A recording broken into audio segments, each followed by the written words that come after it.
to hear your take from your view. Well, I'd like to add maybe something else that is currently expected of HR, but maybe shouldn't be. I'll go back to a comment that Mr. Naveau said this morning during the opening, that if we're going to survive in the current climate in this industry, that we need to focus on three things: cost management, operational efficiency, and training our people. And I'd like to think that the last two are really more about people, humans as a resource. And I think that of all of the skills that we can help these people in those two areas, it'll help those two areas is in leadership development. We see a lot, especially in the oil and gas industry and a lot of other industries as well, where that skill is kind of delegated to human resources. And most of that training is from mid-level managers up to executives. And the big hole, I really believe, is the importance of leadership at your frontline supervisor level.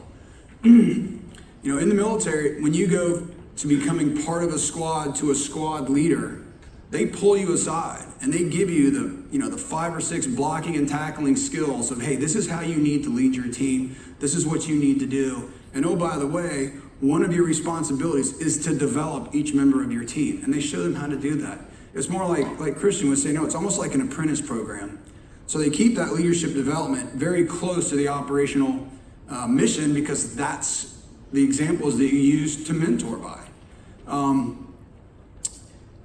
We were able to do this last year with a large contractor where we actually integrated soft skill competencies into a normally completely technical competency worldwide program.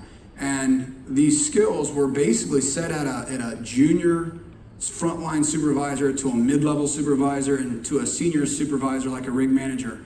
And they were actionable tools to help them as leaders, not just technical competencies. And they showed them not only what to do as a leader, but actually how to develop your team. Because we know that if we can coach and train our people, we're going to be a much more effective team. I've been very privileged over my last 30 years to be a part of some very high functioning teams, from working with NASA to landing off aircraft carriers to the aircraft test world to, like I said, watching them land that BOP, 6,000 feet of water, currents going crazy, ROVs. It was absolutely amazing.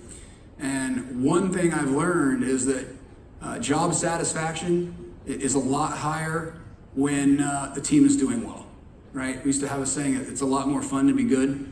And when job satisfaction is up, I know I'm kind of jumping into retention, but there's a lot of aspects to attracting and there's a lot of aspects to developing. But the most important aspect to retention is job satisfaction. And when teams are working well, they stay.